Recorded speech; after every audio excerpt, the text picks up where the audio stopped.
기도하겠습니다. 하나님 아버지 감사합니다. 193번째 오님 유혹 예배를 우리 이끄신 하나님을 찬양합니다. 부족한 종의 말씀을 증거합니다. 사람의 소리는 다 가려주시고 성령 안에서 교통하는 역사만이 일어나게 도와주옵소서. 그리고 원하신 예수님의 이름으로 기도합니다. 아멘. 하나님의 전신갑주 5번째 평안의 복음의 신에 대한 내용입니다. 우리가 이렇게 전신갑주 이렇게 생겼는데 뭐부터 입을까 생각하는데 가장 첫 번째가요, 진리의 허리띠예요. 왜 그러냐면 가장 중요하다는 거죠. 허리띠를 두르지 않으면 허리가 이제 중요한 부분도 가리지만 수치를 가리는 부분이 됩니다. 그래서 가장 중요한 것은 우리가 옷벗김을 당하지 않는 겁니다. 근데 원래는 한참 오래전에 옷벗김을 당한 사람이 있었죠. 스스로 무화과 잎으로 몸을 가린 우리 아담 할아버지가 계십니다. 근데 그 이후에 예수님이 오셔서 그러니까 예수님이 가죽옷으로 자기 스스로 죽으심으로 가죽옷으로 우리 몸을 덮어주셔서 우리가 수치를 당하지 않게 됩니다. 그래서 가장 중요하고 가장 첫 번째가 되는 거예요. 두 번째가 뭘까요? 두 번째는 의의 흉배입니다. 다른 모든 것은 스스로 입을 수 있어요. 칼도 스스로 들 수 있고 방패도 스스로 들 수 있고 신발도 스스로 신을 수 있어요. 그런데 의의 흉배만은 뒤에서 입혀줘야 됩니다. 그 말은 나는 의로워 아무리 얘기해도 하나님이 의롭다 하지 않으면 의롭지 않은 겁니다. 그리고 하나님이 의롭다 하시려면 하나님이 의로우셔야 돼요. 그러니까 하나님이 의로우신 분이 우리를 의롭다 하면 의로운 거예요. 근데 우리가 가끔 이런 얘기를 하죠. 아무리 봐도 우리 주변에 의롭지 않은 사람이 교회에 있는 것 같아요. 그럼 우리가 이렇게 하나님께 항변을 합니다. 하나님 왜 제가 의롭습니까? 근데 하나님 그때 그렇게 말씀하시는 거예요. 내 마음이야. 내가 오라. 그게 하나님의 의라는 얘기입니다. 이해할 수 없어요, 때로는. 근데 하나님이 맞으십니다. 오늘은 또 평안의 복음의 신에 대해서, 신이 근데 이렇게 끈으로 이렇게 묶는 신이에요. 그래서 사실은요, 오늘날 쿠션 좋은 스니커즈가 아니고요, 얇은 가죽 판을 대고 그 위에 끈으로 징징징 묶어요. 그래서 to bind under라는 말입니다. 이 신을 신다란 말이 사실은 없거든요. 오늘 복음의 에베소 6장 15절에 보면 평안의 복음이 준비한 것으로 신을 신고라고 했지만 엄밀히 말하면 신이란 말이 없습니다. 그래서 끈을 매고 뭐 이렇게 표현할 수도 있어요. 이 종아리까지 끈을 매잖아요. 단단히 매잖아요. 근데 여기서 중요한 건 뭐냐면 평안의 복음이라는 거예요. 이 신을 신으면 평화가 임한다는 겁니다. 여러분 평화스러우세요? 어떠세요? 평화, 그러니까 제가 많은 교회에서 요즘 평화를 많이 강조하는데 수많은 분쟁 지역, 전쟁과 테러가 있는 곳에 교회가 들어가서 평화가 임해야 된다 이렇게 얘기를 하기도 합니다. 평화스럽다라는 곳을 가본 적 있으세요, 여러분? 저는 기억나는 게 벌써 아주 오래전에 독일에서 제가 3개월간 있은 적이 있거든요. 근데 그 시골에 있었어요, 시골. 목가적이라 그러죠. 정말 집 하나와 집과 집 사이가 되게 넓고 거기 양들 한 몇 마리 뛰놀고 개들 이렇게 놀고 그런 곳. 그런 곳을 보면서 야, 참 평화스럽다. 제가 그렇게 말했던 기억이 나요. 평화스럽다. 그러려면 평화가 되려면요, 한 3가지가 필요합니다. 첫 번째는 싸움이 없어야 돼요. 전쟁이 없어야 돼요. 우크라이나 땅을 보면서 야, 평화스럽다 이러진 않죠. 팔레스타인 이스라엘 바라보면서 아우 평화스럽다 이러진 않아요. 그죠? 또는 아직 전쟁이 일어나지 않지만 긴장 관계에 있는 땅에서 여러분이 아우 평화스럽다 이러진 않아요. 그러니까 전쟁이 없어야 돼요.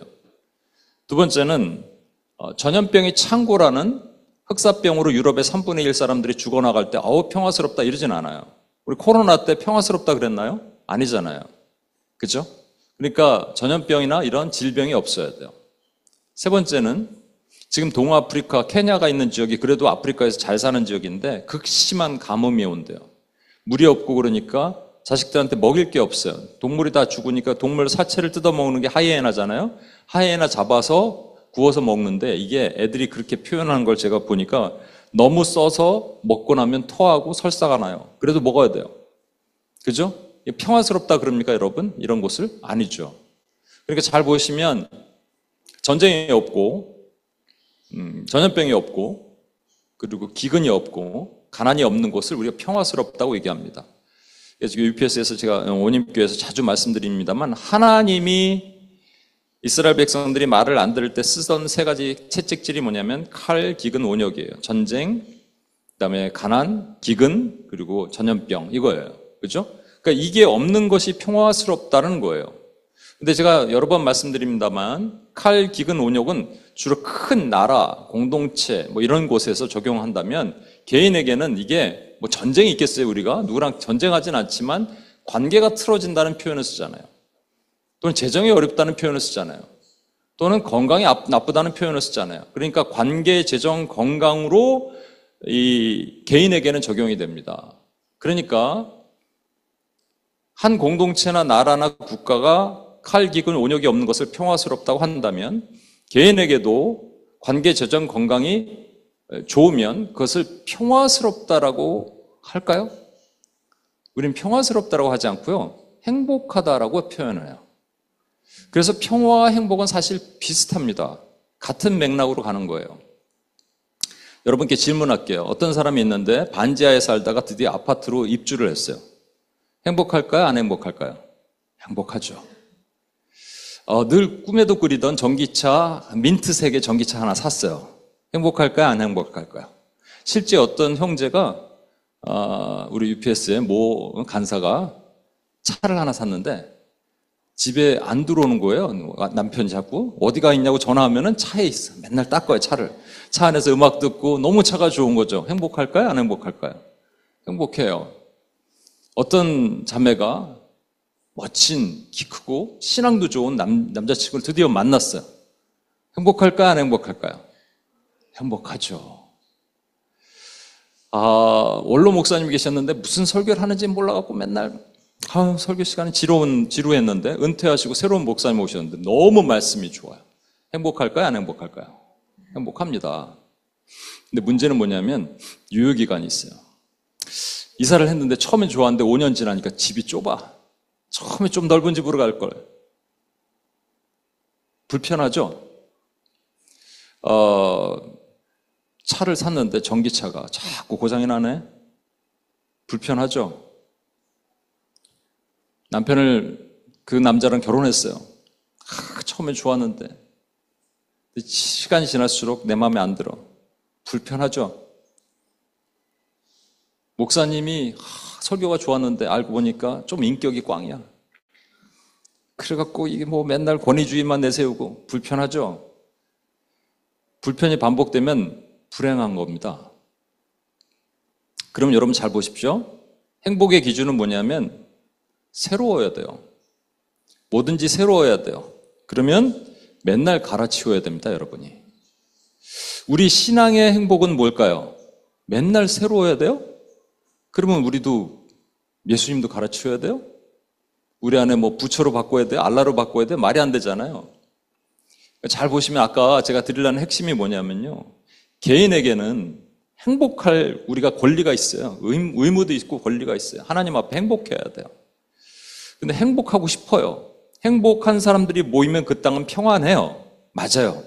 근데 행복한 기준이 우리 기준이 이게 말이 안 돼요. 그러려면 계속 뭔가 바꿔야 되고 그래야 돼요. 이 바뀌는 게 맞을까요? 아니면 내가 변화되는 게 맞을까요? 내가 변화돼야 돼요. 여러분 보십시오. 예수님이 이 땅에서 우리가 행복하기를 원하세요. 사실은. 그런데 성경에는 단 한 번도 행복하라라고 말씀하신 적이 없어요. 그리고 우리에게 전도 여행을 보내시면서 문을 두들기게 하셨습니다. 문을 두드리면서 문을 열면 행복하세요? 라고 그는 지나가다가 길을 아세요라고 하는 사람이랑 비슷한 거예요. 그죠? 행복하세요라고 말하지 않고요. 뭐라고 표현하는 줄 아십니까? 평안하세요라고. 샬롬, peace be with you라고 했습니다. 아까 말씀드렸잖아요. 평화는 좀 큰 나라, 공동체 이런 것이 평안이고요. 개인의 행복이 모이면 그것이 평화라고 얘기를 하는데 왜 주님은 문을 열고 똑똑똑 두들기니까 누구세요? 저 교회에서 왔는데요. 행복하시겠습니까? 이렇게 안 하고 평안하십시오. 샬롬이라고 하도록 하셨을까라는 거예요. 그 이유가 뭐냐? 행복의 기준에 차이가 분명히 있다라는 것이죠. 여러분, 그러면서 그 다음에 예수님 뭐라고 하도록 가르치셨냐면 너희는 가면 이렇게 얘기해. 천국이 가까이 왔습니다. 이렇게 말하라는 거예요. 천국이 가까이 왔다는 말은 뭐냐면 죽을 날이 가까이 왔다는 말일까요? 아니에요. 우리가 늘 자주 말씀드립니다만 천국은 우리가 영원히 들어가서 주님과 함께 거할 새하늘과 새 땅이 있어요. 그런데 이 땅이 그 땅을 구현해내는 모델하우스처럼 천국이 구현되는 것을 보도록 또한 허락하셨어요. 이게 없으면 저기 가기 싫어요. 이게 있으면 저기도 가고 싶은 거예요. 여러분 진짜 천국을 경험해 보셨어요? 이 땅에서? 제가 그런 얘기를 했더니 예전에 섬기던 교회가 또 떠올랐는데 그 교회에 특징이 있어요. 청년들이 많은 교회였는데 일단 집에 안 갑니다. 너무 좋아해. 맨날 뭐 해먹고 새벽 1시까지 난 출근해야 되는데 집에 안 가요. 그리고 맨날 웃어. 또 울어. 또 역사가 일어나요. 치유와 회복이 일어나요. 하나님 나라가 임한 거죠. 그 천국이죠. 그죠? 그거예요. 그거를 가까이 왔다. 그러니까 실제는 뭐냐면요. 아무리 좋은 차, 좋은 남자, 좋은 교회 만나봤자 잠깐 행복인데 진짜 천국에 오면 진짜 행복한 거야. 그러니까 행복하세요가 아니고 평안하세요. Peace be with you. 샬롬이라고 하면서 그 평안의 본질을 알려주고자 하는 거죠. 그게 전도예요. 그게 평안의 복음의 신이에요. 여러분. 그러면 그 평안은 우리가 말하는 평안은 다르다는 거예요. 여러분 이 찬양을 제가 불러볼게요. 평안을 너에게 주노라. 세상이 줄 수 없는 세상이 알 수도 없는 평안 평안 평안 평안을 내게 주노라. 평안을 주는데 세상이 줄 수도 없고 알 수도 없대요. 그러면 지금 세상이 말하는 평안의 정의가 뭔지 제가 사전에서 찾아보니까 네이버에서 찾아보니까 이렇게 돼 있어요. 전쟁, 분쟁 또는 일체 갈등이 없는 평온한 상태. The absence of war, conflict 또는 any form of discord 이렇게 돼 있어요. 근데 그게 아니라는 거예요. 세상이 줄 수도 없고 알 수도 없고 사전에 나오지 않는 평안을 주노라. 그러니까 뭔가 다른 얘기를 하신 거죠, 주님이. 다른 차원의 얘기를 하시는 거예요. 그래서 문 두들기면서 샬롬 할 때는 그 평안은 무슨 뭐 분쟁, 전쟁, 갈등이 없게 해줄게요. 이런 얘기가 아니라는 얘기예요. 그래서 저는 보기에 성경에서 가장 큰 왜곡 중에 하나는 평화라는 단어 같아요. 성경의 평화는요, 우리말에는 평안, 평화, 평강 다 나오는데 그냥 한마디로 영어로는 peace예요, peace. 요한복음 14장 27절에 있는 말씀 보겠습니다. 이런 말씀이 있어요. 평안을 너에게 끼치노니 곧 나의 평안을 너에게 주노라. 내가 너에게 주는 것은 세상이 주는 것, 세상이 알 수도 없는 평안, 세상이 줄 수도 없는 평안 것, 세상이 주는 것 같지 아니하니라. 너희는 마음에 근심하지 말고 두려워하지 말라. 그러면 세상이 주는 평안이 있고 주님이 주신 평안이 있다는 거예요. 세상이 주는 평안을 제가 간단하게 먼저 잠깐 말씀을 드리겠습니다. 세 가지로 주로 얘기를 해요. 가장 보편적인 것은 관계 평화 얘기입니다. 나와 누군가의 관계 또는 내가 직장 안에서의 관계, 부부 관계, 그죠? 부모와 자식 간의 관계, 직장 상사와의 관계, 공동체 안에서 목사와의 관계, 전부 관계예요. 그 안에 평화가 임하라는 그게 아니라는 거예요. 그죠? 가장 많이 생각하는 건 그건데 그게 아니라는 거예요. 많은 사람들은 예수님을 평화의 아이콘으로 생각합니다. 그리고 평화의 아이콘이기 때문에 예수님이 가는 곳마다 분쟁과 반목과 질시와 싸움이 있을 때 주님이 들어가시면 이게 피스가 임해야 된다. 이렇게. 그래서 주님이 지금 없으니까 교회도 그 역할을 감당하면서 분쟁 지역에 들어가서 평화의 사도가 돼야 된다라고 얘기합니다. 예수님 시대에는요, 사두개인과 바리새인들이 서로가 사이가 좋았을까요? 절대 안 좋았습니다. 바리새인들은 율법 교사들이죠. 율법을 강조한 사람들이고요. 사두개인들은 정치인들이에요. 그리고 사두개인들은 부활도 안 믿어요. 그러니까 교리도 틀리고 색깔도 틀려요. 맨날 싸워요. 그때 주님이 나타나셔서 야, 니네는 맨날 싸우니 평화롭게 지내. 이렇게 하신 적이 있었을까요? 한 번도 없어요. 예수님 시대에는 사마리아인과 유대인들이 별로 안 좋았어요. 유대인들은 사마리아인을 개처럼 여겼어요. 그래서 유대인들을 다 불러다가 사마리아 땅에서 야, 니들 좀 사이좋게 지내봐라 라고 나는 평화의 왕이니까 라고 하신 적이 있을까요? 한 번도 없어요. 예수님 제자 중에서는 또 사이가 안 좋은 사람들이 있었어요. 베드로와 요한이 별로 안 좋았어요, 사이가. 그들을 불러다가 니네는 맨날 싸우니 평화롭게 좀 지내봐. 그래서 서로 화해, 허그해, 허그. 허그하고 이렇게 시킨 적이 있었을까요? 없었어요. 그럼 예수님 직무유기한 거예요. 왜? 예수님 이 땅에 평화의 사자로 오셨다며요. 그렇게 주장하는 사람들이 많이 있잖아요. 진짜 평화의 사자로 온 사람은 누구냐면 마하트마 간디 같은 사람이에요. 근데 마태복음 5장 9절에 보면 화평케 하는 자, 피스메이커는 복이 있나니 하나님의 아들이라 일컬음을 받을 것이며, 예수님보다 훨씬 간디가 피스메이커였어요. 간디는 하나님의 아들이에요? 여기 지금 운전 택시기사 하시는 분들 중에 시크 교도라고 똥모자 쓰시는 분이 있거든요. 그들이 종교가 시크예요. 시크 교도는요, 그들의 가치 중에 세 번째인가가 평화예요. 그 전부 하나님의 아들이에요? 아니잖아요. 뭔가 다른 얘기잖아요. 그죠?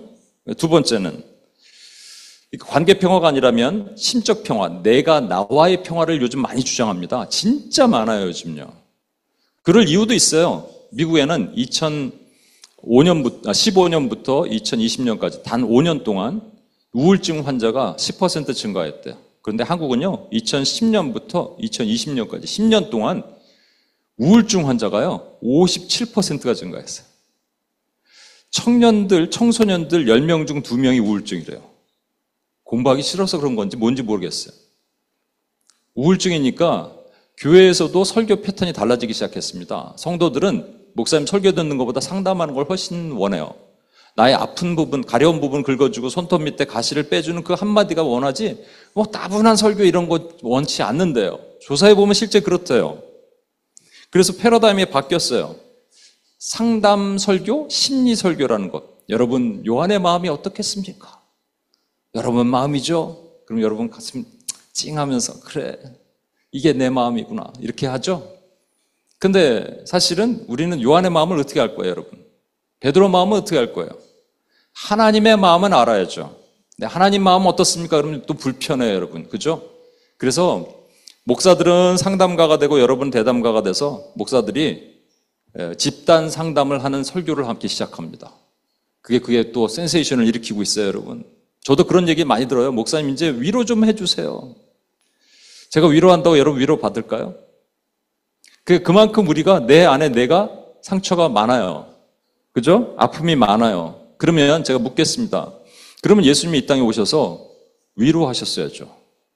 제가 이 얘기도 드렸는데 예수님 한 번도 제자들에게 칭찬하신 적이 없어요. 물론 마리아나 또 누구죠? 백부장이나 이런 사람들은 칭찬하셨지만 그래도 10명 데리고 다니는 11명의 제자, 가룟유다는 빼고 한 번은 칭찬하셨어야죠. 왜 안 하셨는지 아세요? 만약에 예수님이 요한아, 너는 참 잘한다. 넌 네가 마음에 들어. 그러면 누가 째려봤을까요? 베드로가 이렇게 나도 칭찬받고 싶은데 이랬겠죠. 근데 그런 것도 있겠지만 예수님은요 하나하나에 칭찬하지 않으셨어요. 우린 칭찬받기 위해서 일하거든요. 그럼 어떻게 하셨냐? 예수님은 격려하셨습니다. 언제? 예수님의 사복음서에는 안 나오고요. 계시록에 나와요. 계시록에 두 교회, 서머나 교회, 빌라델피아 교회에게 격려하셨는데, 예를 들어서 서머나 교회에게 이렇게 격려하셨어요. 니네 참 잘한다. 어떻게 이렇게 잘하니? 내 마음에 쏙 들어가. 격려가 아니고요. 니네 앞으로 감옥에 들어갈 거야. 열흘 동안은 힘들 거야. 근데 견뎌. 니네 이겨낼 수 있어. 이게 격려입니다, 여러분. 주님이 이 격려를 하셨어요. 근데 도리어 제자들에게는 여러분, 예수님이 심리적으로 상담하지 않으셨어요. 누가 상담했는지 있으면 저 성경에서 저 좀 갖고 와 보세요. 저는 못 봤어요. 도리어 사탄아 뒤로 물러가라 이랬죠. 그죠? 그럼 예수님이 실패한 평화의 사도예요? 세 번째는 뭐냐면 생태적 평화라는 얘기를 합니다. 나와 자연과의 평화래요. 이 근거가 뭐냐면 하나님이 세상을 이처럼 사랑하사 이랬죠. 하나님이 인간을 이처럼 사랑하사가 아니라 세상을 사랑하셨대요. 그러니까 우리는 세상을 잘 돌볼 의무가 있다. 또 아담에게 명령을 하실 때 생육하고 번성하고 땅에 충만하라, 그 다음에 잘 다스려라, 그 다음에 정복하라 했기 때문에 우린 다스리고 정복도 잘해야 된다. 그래서 세 가지를 잘해야 된대요. 동물, 식물, 광물 전부. 그래서 자연에 대해서 막 올인하는 교회들이 나타나기 시작했습니다. 잘 관리해야 돼요. 맞아요. 저는 여기 미국에 올 때마다 정말 죄송한 게, 브라질은 어떻게 하나요? 미국에 올 때마다 정말 죄송한 게 쓰레기를 그냥 버려요. 쓰레기를 플라스틱 통에다 음식물을 넣고 그냥 버려요. 저는 그 깨끗이 닦아서 조금이라도 기름기가 있을까 봐 깨끗이 닦아서 그 재활용 거기다 넣거든요. 알고 보니까 그렇게 넣으면 다 음식물이 묻어 있으면 다 버린대요. 예, 그거 활용을 못 한대요. 몰랐죠. 깨끗이.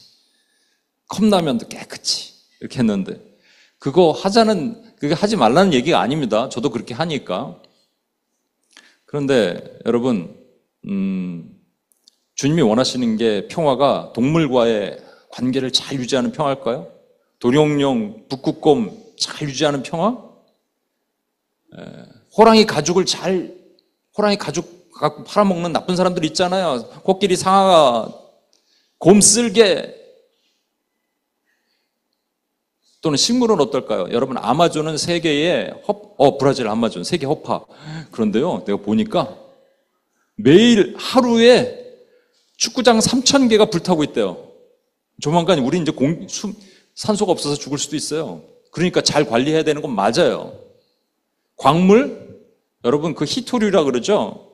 그런 거 아프리카에 많으니까 막 그 노예처럼 사람들 데려다가 막 그 마인 그 채굴하고 막 그럽니다.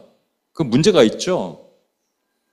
그런데 그런 평화를 주님이 이 땅에 오셨다면 주님이 제자들과 함께 갈릴리 지역에 다니시면서 쓰레기를 주우시더라 한마디라도 있었어야지. 없잖아요. 그죠? 그러면 도대체 뭐냐는 거예요. 주님이 말씀하신 평화가 뭐냐는 거예요. 누가복음 19장 41, 42에 이런 말씀이 있습니다. 가까이 오사 성을 보시며 우시며 이르시되 너도 오늘 평화에 관한 일을 알았더라면 좋았을 뻔하였거니와 지금 내 눈에 숨겨졌도다. 내 눈이라고 말하는 사람들이 누구냐면 유대 지도자들, 유대인들이에요. 오늘날로 말하면 수많은 사람들이 평화, 그러니까 나와 누군가의 관계 평화 또는 내 자신과의 심리 평화 또는 자연과의 생태 평화를 얘기를 하면서 평화인 줄 알았어요. 근데 그게 아니다라는 거예요. 왜 모르냐? 니네 눈에는 감춰졌어. 그러나 너의 눈에는 감춰졌지만 누군가는 그걸 깨닫는 사람이 있어라는 거죠. 그게 제자예요. 그 평화가 본질이 뭐냐? 그것은 아까 말한 것처럼 아까 정의 내린 평화는 전쟁, 분쟁, 일체 갈등이 없는 평안한 그런 상태. The absence of war, conflict, or any form of discord라고 그랬죠. 그런데 진짜 평화는 뭐냐면 전부 지금 수평적 평화를 얘기를 하는데 수직적 평화를 얘기를 하는 거예요. 하나님과 우리 사이가 끊어졌어요. 근데 끊어진 사이를 우리 주님이 연결해 주셨어요. 그래서 그 평화를 얘기를 하는 거예요. 그 평화가 없이는 일체의 어떤 수평적인 평화도 있지 않는데 사람들이 그걸 모르니까 예수님이 아무리 얘기를 해도 모르니까 보시면서 예루살렘 성을 보시면서 마지막에 우셨어요. 3번 우셨는데 그 결정적으로 한 번 우신 게 평화를 모른다고 우신 거예요, 여러분. 지금 길거리 나가보십시오. 수많은 사람들이 웃으면서 관광객들이 엄청나게 예전에 1년에 500만이 들어왔어요, 여기. 수많은 사람들이 들어오죠. 그들 눈에는 와, 뉴욕이다. 좋다. 관광하자. 아니, 여기 사는 사람도 마찬가지고. 근데 그들 눈에 뭐가 없다는 얘기예요? 평화가 없으니까 겉으로 보기에는 되게 맑은 표정이고 즐거워하는지 몰라도 평화가 없는 사람의 특징은 뭐라고요? 두려워요? 평화는 행복과 관련됐다 그랬죠? 행복하지 않아요. 불행해요. 얼굴은 그렇게 보이는지 몰라도 평화가 없으니까 예수 그리스도가 없으니까 불행한 거예요. 어두운 거예요. 두려운 거예요. 결정적으로 나타납니다. 반드시 나타나게 되어 있어요. 하나님의 부재를 우리는 두려움이라고 얘기하고 하나님의 임재를 우리는 거룩이라고 얘기해요. 그래서 주님이 이런 또 이상한 말씀을 하셨어요. 예수님 제자들에게. 누가복음 12장 51, 53이에요. 내가 세상에 화평을 주려고 온 줄 아느냐? 내가 너에게 이르노니 아니라 도리어 분쟁하려 함이로다.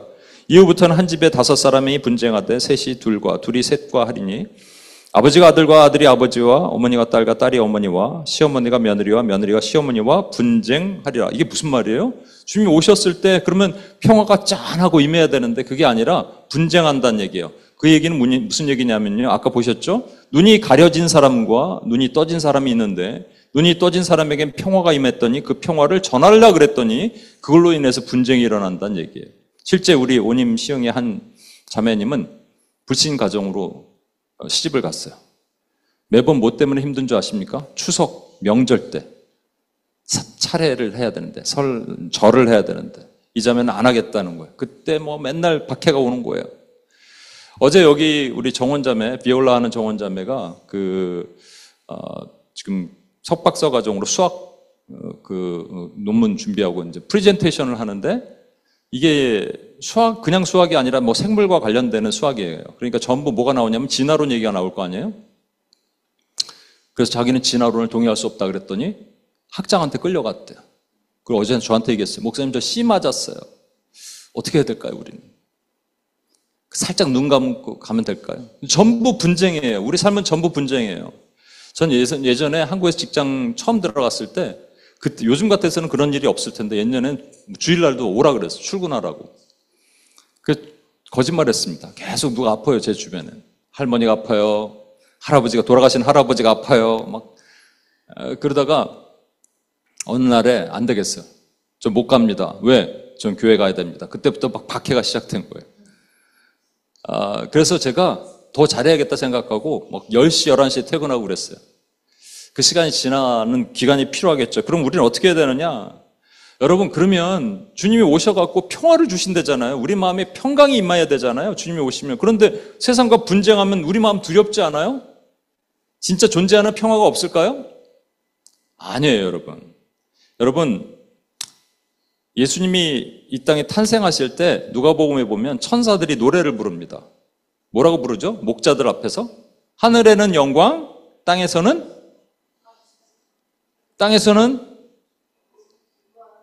기뻐하는 사람들 중에 평화라 그랬습니다.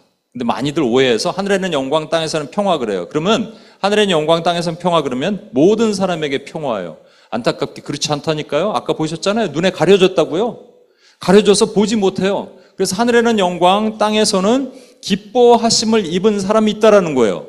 하나님이 특별하게 기뻐하신 사람들이 있다는 거예요. 그 사람들 중에 평화예요. 그러니까 그 사람들끼리 모여 있으면 사실은 진짜 기뻐요. 그게 교회예요, 여러분.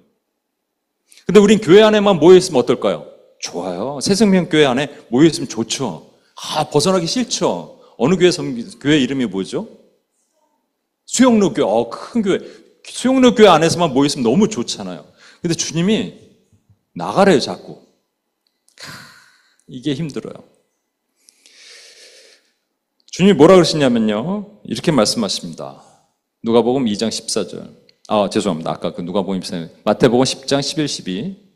어떤 성이나 마을에 들어가든지 그 중에 합당한 자를 찾아서 너희가 떠날 때까지 거기 머물라. 또 그 집에 들어가서 평안하기를 빌라. 어떻게 말하냐면요. 문을 두들깁니다. 누구세요? 샬롬. 그랬더니 누구야? 그럼 문을 탁 닫으면 거기 못 들어가죠. 근데 뚝뚝 두들겼더니 누구세요? 샬롬, 평화가 있을지어다 했더니 들어오세요 하면서 물 한 잔 주고 너희를 받아들이면 합당한 자를 만나게 될 것이다라는 거예요. 합당한 자를 다른 말로 뭐라는 줄 아십니까? 기뻐하심을 입은 자라는 거예요. 눈이 떠진 자란 말이에요. 그 자 들어가면 그러면 그 안에 같이 머물고 그 안에서 복음을 나누고 하라는 거예요. 그게 하늘의 복음, 평안의 복음을 신을 신고 가서 그 사람에게 전하는 일입니다. 그때 우리는 뭐가 되냐면요. 피스메이커가 되는 거예요. 피스메이커가 A와 B가 싸울 때 가서 싸우지 마. 좀 잘 지내. 이게 피스메이커가 아니라 하나님의 복음을 들고 누군가 닫혀있는 사람들에게 문을 열고 합당한 자를 찾아서 기뻐하심을 입은 자를 찾아서 눈이 떠진 사람을 찾아서 그들에게 이 복음을 증거할 수 있는 사람이 피스메이커라는 말입니다. 여러분, 근데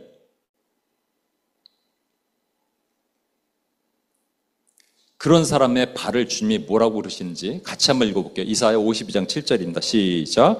좋은 소식을 전하며 평화를 공포하며 좋은 소식을 가져오며 구원을 공포하며 시온을 향하여 이르기를 내 하나님이 통치하신다 하는 자의 산을 넘는 발이 어찌 그리 아름다운가. 좋아요. 앞부분 너무 좋아요. 좋은 소식을 전하고 좋은 소식을 가져오고 구원을 공포하고 이렇게 우리가 복음을 누군가 두들겨서 샬롬 하면서 복음을 증거하는 거 좋은 거죠. 그런데 중요한 단어가 여기 들어가 있습니다. 산을 넘어야 된대요. 이 산이 얼마나 높은 산 같으세요, 여러분? 동네 뒷동산? 그런 사람도 있겠죠. 문 확 열어주고 오세요 오세요 기다렸어요 이런 사람 얼마나 좋겠어요. 그런데 산이 에베레스트 산 같으면 어떨 거예요? 후지산 같으면 어떨 거예요? 너무 힘들지 않겠어요, 여러분? 그러니까 이 산은 몰라요, 우리가. 근데 넘어야지 발이 아름답대요. 예전에 제가 박지성 씨 발을 TV에서 나왔는데 발이 엉망이에요. 못생겼어요. 김연아 씨 발을 봤는데 못생겼어요. 엉망이에요. 근데 진짜 최고로 엉망인 사람 발을 봤거든요. 이게 강수진이라는 발레리나의 발입니다, 여러분. 근데 이 발 밑에 뭐라고 풋노트가 되어 있는 줄 아십니까? 세상에서 가장 아름다운 발. 그렇구나. 근데 제가 이 발을 원래 왜 말씀드리냐면요. 제가 여기 오기 전에 이제 금식하면서 이제 준비하고 있는데, 오기 전에 저희 어머님이 이제 90이신데, 어느 날 저를 위해서 기도하시다가, 저랑 얘기하다가 이렇게 얘기하셨어요.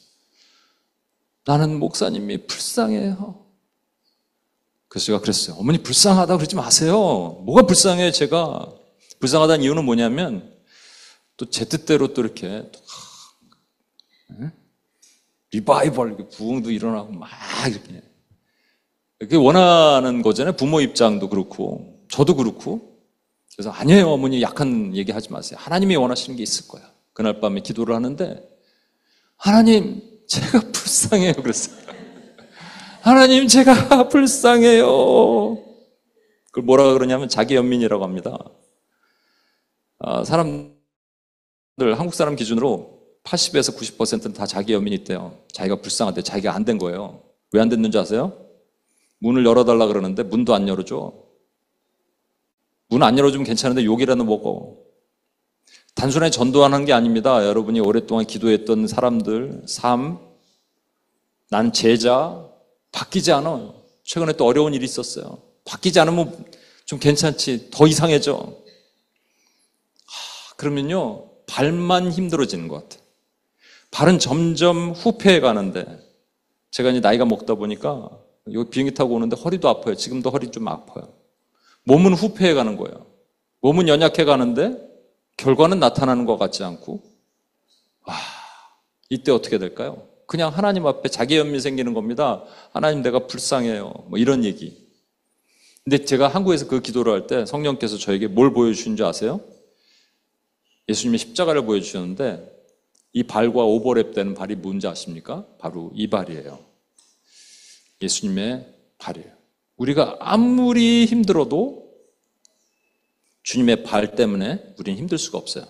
그리고 우리 아무리 어려워도 주님의 발이 세상에서 가장 아름다운 발이기 때문에 우리의 발을 아름답다, 네 발 참 아름다워 라고 하시면 우리는 자기 연민에 빠질 수 없어요.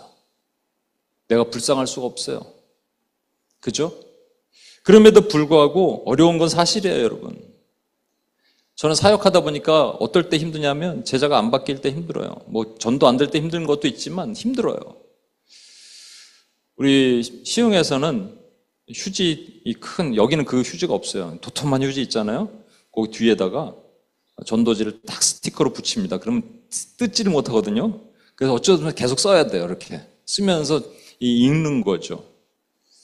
전도 이렇게 하면 어떤 분들은 확 던지는 사람도 있어요. 기분 되게 상하죠? Peace be with you. 기분 상해. 여러분 그런 일이 없어요? 단순하게 전도만이 아니에요. 누구를 위해서, 가족을 위해서 오랫동안 기도해 본 적 있죠? 사랑하는 사람을 위해서 기도하죠? 교회에서 누군가 오는데 우리 셀 그룹, 우리 스몰 그룹 안에서 얘기해주고 하는데 막 변하지 않죠? 그럼 요즘 속상하죠? 최근에도 그런 일이 있으니까 저도 속상해요. 여러분 안 그래요? 그럼 어떡할까요? 그냥 평생 그렇게 살아야 될까요? 아니에요. 놀라운 하나님의 반전이 여기 숨어져 있습니다. 이해할 수 없는 하나님의 반전, 여러분의 축복의 말씀입니다. 마지막 이걸 읽고 마칠게요. 마태복음 10장 13절 같이 읽을게요. 시작. 그 집이 이에 합당하면 너희 빈 평안이 거기에 임할 것이요 만일 합당하지 아니하면 그 평안이 너희에게 돌아오리라. 와, 이거를 여러분 문자적으로 해석하면 이겁니다. 샬롬 그랬더니 어서 오세요, 들어오세요, 집에 좀 머무세요 하면 그 평안이 그 사람에게 임하는데, 샬롬 했더니 뭐야? 문을 탁 닫았으면 그 평안이 우리한테 임한다는 거예요. 잘못 해석하면 이런 겁니다. 막 전도, 이런 거 예전에 그런 목사님 어떤 설교를 들은 적 있어요. 문을 두들겨서 전도했는데 여러분 거절하면 여러분이 복 받는 거예요. 언제 복 받는다 그랬어요? 평안히 임한다 그랬지. 그렇죠? 평안이 뭐라고요? 세상이 주는 평화가 아니래잖아요. 평화가 뭐라고요? 예수 그리스도요. 그러면 예수 그리스도가 우리에게 임하면 우리가 뭐가 되는 거예요? 예수 그리스도가 되는 거예요. 나의 발이 흉측한 모습인데 그 발이 아름다워 보이기 시작하는 거예요. 나의 고통, 나의 고뇌, 나의 어려운 일들이 하나님께 위로받기 시작하는 거예요. 그래서 괜찮은 거예요. 그래서 있을 수 있는 거예요. 아멘. 그러면 우리 사는 겁니다. 우리 살아나는 거예요. 예수님 나와 함께 계시고 예수님의 발이 내 발이 되신다면 나는 어떤 고통도 어떤 어려움도 이 세상을 살면서 우리가 있는 많은 환난과 걱정과 염려, 근심, 평안이 오잖아요. 원래 이 찬양을 하려고 그랬거든요. 평화 평화로다 하늘 위에서 내려오네. 그러다가 제가 찬양을 3번 바꿨어요. 마지막 찬양이 오늘 부를 찬양인데 한번 넘겨봐 주시겠어요? 넘겨봐 달라고요. 내 안에 주를 향한 이 노래, 저쪽에 앉아서 너무 싫어하고, 내 안에 주를 향한 이 노래, 영원한 노래 있으니 날 향한 주님의 크신 사랑 영원히 찬양하리라. 그 다음 가사, 아름다우신 오 놀라움, 이거예요. 주님이 아름답잖아요. 근데 흠모할 거 하나도 없어요. 그분은 사실은. 그리고 발에는 십자가 못이 박혀 있어요. 흠모할 거 하나도 없고 아름다운 거 하나도 없는데 그분이 아름다우시면 저와 여러분의 흉측한 발도 아름답습니다. 산을 넘는 발 계속 넘다 보니까 힘들어요. 못도 박혀요. 굳은 살도 베겨요. 절대 아름답지 않은 모습이에요. 근데 주님이 우리를 아름답다 하시면 주님과 우리가 하나 됩니까? 우리도 아름다워지는 거예요. 믿으십니까 여러분? 찬양 같이 한번 하겠습니다. 우리 자리에서 한번 일어나셔서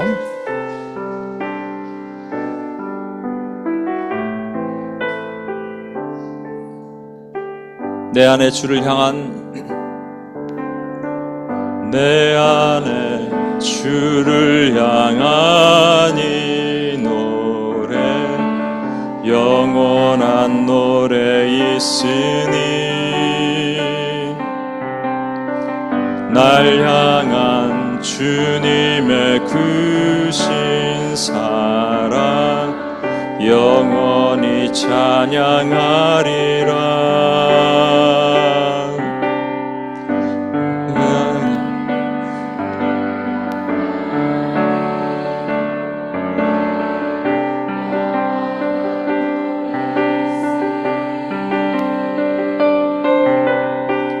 날 향한 주님의 크신 사랑 영원히 찬양하리라.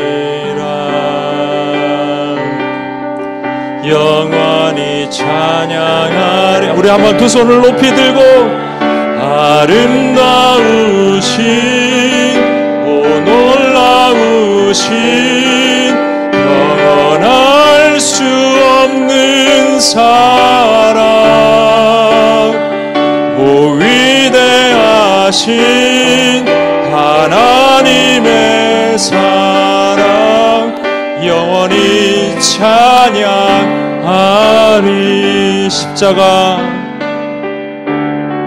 십자가 그 사랑 찬양한 날 구원하신 그 사랑 내 삶을 드려 찬양하기를 원합니다. 놀라우신 영원히 찬양하리라. 영원히 우리 주님을 높입시다. 그 아름다운 주님을 선포합시다. 아름다우신 오 놀라우신 경언할 수 없는 사랑 오 위대하신 하나님의 사랑 영원히 찬양하리. 주와 같은 분이 없습니다. 주와 같은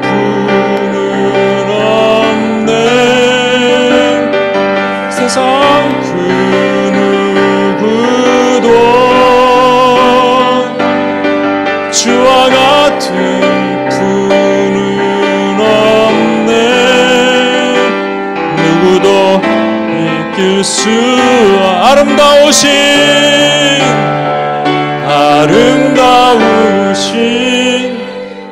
놀라우신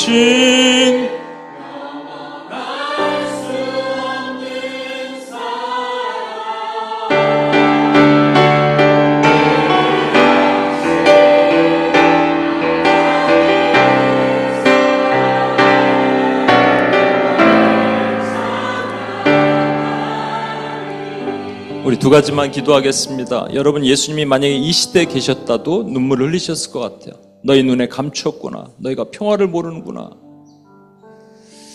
참 평화 되신 우리 주 예수 그리스도를 모르고 수많은 사람들이 오늘도 태어나다 죽고 가요. 지옥으로 향해요. 그래서 너무 슬퍼요.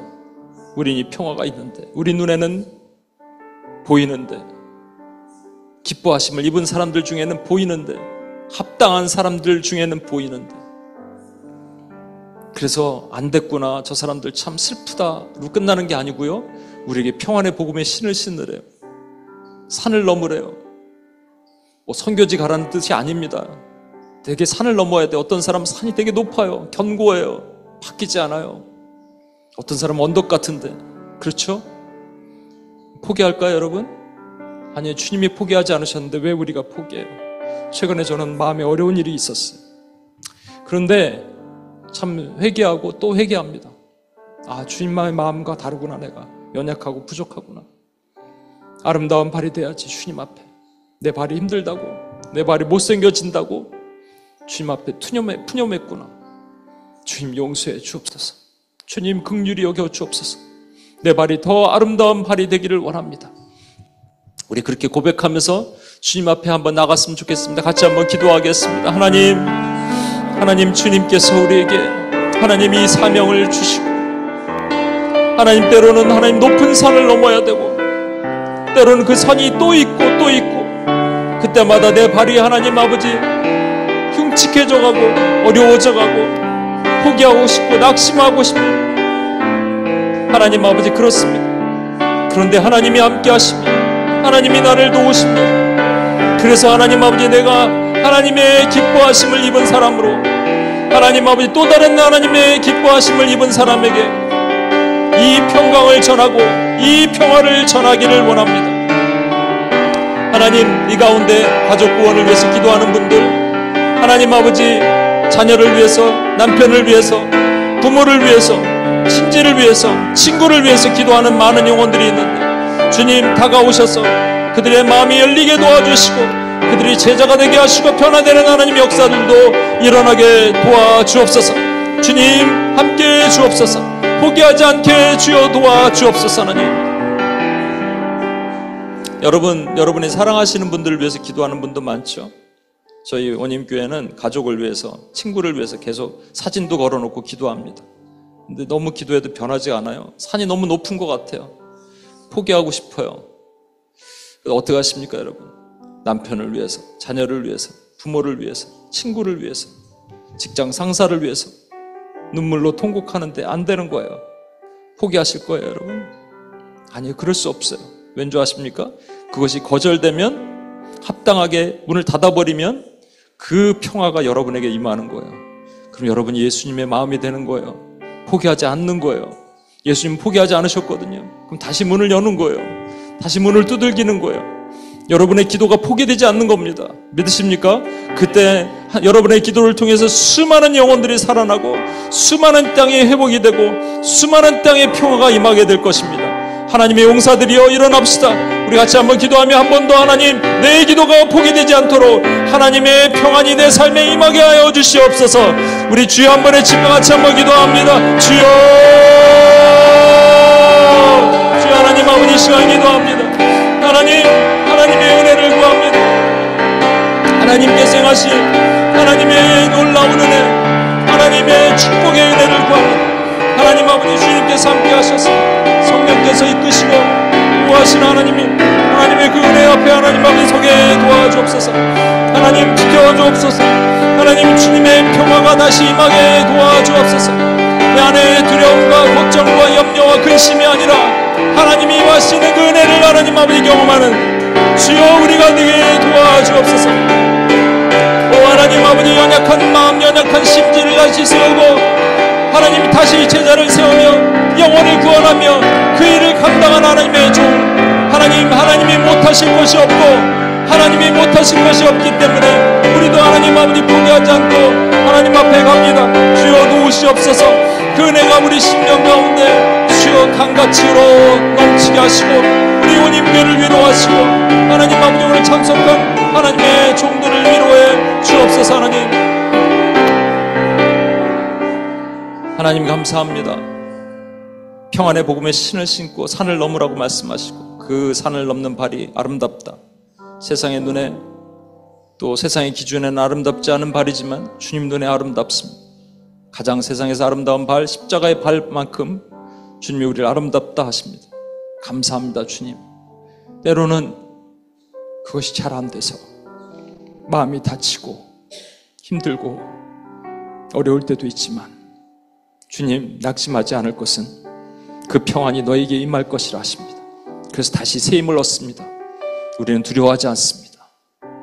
오늘 함께 참석한 하나님의 종들을 또한 축복해 주시고 이들 마음에 있는 외로움과 두려움과 염려, 걱정, 근심 주님의 평안으로 덮으시사 다 모든 것이 떠나가게 하시고 주님의 평안으로 아름다운 발이 되어 다시 회복되는 은혜가 일어나게 도와주옵소서. 그렇게 하실 하나님을 찬양하며 우리를 구원하신 예수님의 이름으로 기도합니다. 아멘. 우리 폐에 찬양하고